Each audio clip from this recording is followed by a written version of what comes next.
Hello friends, welcome to office diary. இந்த வீடியோவில் அதிக அளவில் சத்துக்கள் நிறைஞ்ச சுரக்காயை வச்சு நம்ம ஹல்வா தான் செய்ய போகிறோம். அதை வாங்க எப்படி செய்யுதுன்னு பார்த்துருவோம்.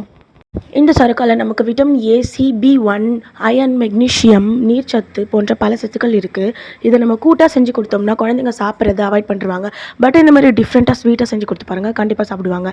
அதுக்கு நான் இன்றைக்கி ஒரு சுரக்காய் எடுத்துகிட்டு ஃப்ரண்ட் அண்ட் பேக் கட் பண்ணி அதோட தோல் எல்லாத்தையும் ஃபுல்லாக நீக்கிட்டு நான் நல்லா வாஷ் பண்ணி எடுத்துக்கிட்டேன். அதையும் 3 துண்டாக கட் பண்ணிவிட்டு அந்த 3 துண்டுங்களையும் 2ஆக கட் பண்ணி உள்ளே இருக்கிற விதைகள் எல்லாத்தையும் எடுத்துக்கிட்டேன். ஒரு சில விதைகள் இருந்தால் பிரச்சனை இல்லை. இந்த மாதிரி எல்லாத்தையும் விதை நீக்கி எடுத்துகிட்டு நான் ஒரு காய் சீவுற துருவலால் சீவி எடுத்துக்க போகிறேன் நல்லா நைஸாக. நீங்கள் நம்ம சேனல் இப்போ தான் ஃபஸ்ட் டைம் பார்க்குறீங்கன்னா மறக்காமல் சப்ஸ்கிரைப் பண்ணிக்கோங்க. கூடவே இருக்கிற பெல் ஐக்கனை கிளிக் பண்ணி வச்சுக்கோங்க. சுரக்காய் நார்மலாக தண்ணி விடுறதுனால எனக்கு சீவும் போது கை வழுக்கிக்கிட்டே வந்துச்சுங்க. எப்படியோ கஷ்டப்பட்டு நானும் அதை சீவி எடுத்துட்டேன். பாருங்கள் எவ்வளோ நைஸாக சீவி எடுத்துட்டோன்னு.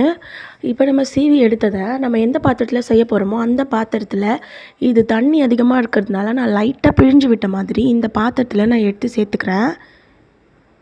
ரொம்ப பிழிய தேவையில்ல, லைட்டாக பிழிஞ்சால் போதும். இந்த மாதிரி நான் எல்லாத்தையும் எடுத்து போட்டுக்கிட்டேன். இப்போ நம்ம இதை கேஸ் ஸ்டவ் ஆன் பண்ணி ஸ்டவ்வில் வச்சிடலாம். இது கூடவே நான் 2 டீஸ்பூன் நெய் சேர்த்துக்கிறேன். நான் இதில் தண்ணி எதுவுமே சேர்க்கல, சுரக்காயிலேருந்து வர தண்ணியே இதுக்கு போதுமானதாக இருக்கும். ஃப்ளேவருக்காக 2 ஏலக்காவை க்ரஷ் பண்ணி சேர்த்துக்கிட்டேன். இதை நம்ம நெய்யிலே நல்லா சுருளை வதக்கிறதுனால டேஸ்ட் ரொம்பவே நல்லாயிருக்கும் நெய் வாசனையோட. சுரக்காயிலேருந்து விடுற தண்ணி ஃபுல்லாக ட்ரை ஆகிற வரைக்கும் நம்ம இதை நல்லா வதக்கி விட்டுக்கலாம். பாருங்கள் இப்போ நல்லா ட்ரை ஆகிடுச்சு. இந்த சமயத்தில் நம்ம ஒரு 1/2 கப் அளவுக்கு பால் சேர்த்துக்கலாம். இந்த பால்லேயே சுரக்காய் நல்லா வெந்து வந்துடும். நம்ம இந்த ஸ்வீட்டை செஞ்சு முடிக்கிற வரைக்கும் ஃப்ளேமை சிம்மில் வச்சு தான் செய்யணும். இந்த பாலில் சுரக்காய் வேகிறதுக்கு எப்படியும் ஒரு 5 to 7 மினிட்ஸ் ஆகும். அது வரைக்கும் நல்லா கிண்டி விட்டுக்கலாம். நான் இது கூட ஒரு 80 ml அளவுக்கு மில்க் மேட் சேர்த்துக்கிறேன். மில்க் மேட் சேர்க்கறதுனால டேஸ்ட் ரொம்ப நல்லாயிருக்கும். மில்க் மேடில் சுகர் கண்டென்ட்டும் இருக்கிறதுனால நம்ம செக் பண்ணிவிட்டு தான் சுகர் சேர்க்கணும். இது ஆப்ஷனல் தான், உங்களுக்கு வேண்டான்னா நீங்கள் ஸ்கிப் பண்ணிக்கலாம்.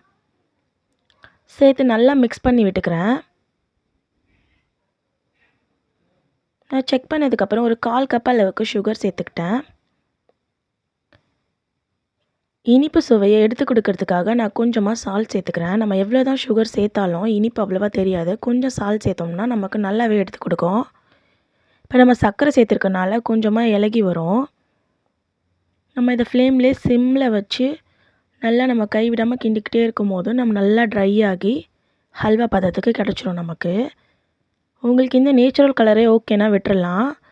உங்களுக்கு வேணும்னா ஃபுட் கலர் கூட சேர்த்துக்கலாம். நான் இன்றைக்கி ரெட் ஃபுட் கலர் சேர்த்துக்கிட்டேன்.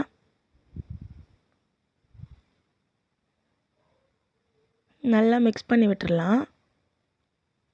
இது இப்படியே ஃப்ளேம் சிம்மில் வச்சுட்டு நம்ம ஒரு சைட் தாளிக்கிறதுக்கு ரெடி பண்ணிடலாம். ஒரு பேனை நல்லா ஹீட் பண்ணி 2 டேபிள் ஸ்பூன் நெய் சேர்த்துக்கிறேன். இது கூட 2 பட்டை 2 ஏலக்காய் சேர்த்து நல்லா வறுத்து எடுத்துக்கிறேன். 1/4 கப் அளவுக்கு முந்திரி பயிர் சேர்த்துக்கிறேன். நல்லா கோல்டன் ப்ரௌன் வர வரைக்கும் இதை நல்லா வறுத்துக்கலாம். உங்களுக்கு வேணும்னா நீங்கள் திராட்சை, பாதாம் பயிர் எல்லாம் பொடியை நறுக்கி சேர்த்துக்கலாம். நான் எனக்கு முந்திரி பயிர் மட்டும் சேர்த்துக்கிட்டேன். நல்லா செவந்து வந்துடுச்சு. இப்போ நம்ம இது கூட சேர்த்துடலாம். தாளிப்பு தான் ரொம்பவே நல்லா வாசனையாக இருக்கும் ஸ்வீட்டுக்கு. அவ்வளோதான், நல்லா கெட்டியாக ஹல்வா பதத்துக்கு கிடச்சிருச்சு. இப்போ நம்ம ஸ்டவ் ஆஃப் பண்ணிடலாம். ரொம்பவே ஈஸியாக சுரக்காய் வச்சு நம்ம ஹல்வா செஞ்சாச்சு.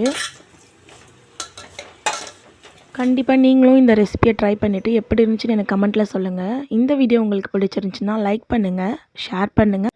மறக்காமல் ஆஃபீஸ் டைரியை சப்ஸ்கிரைப் பண்ணிக்கோங்க.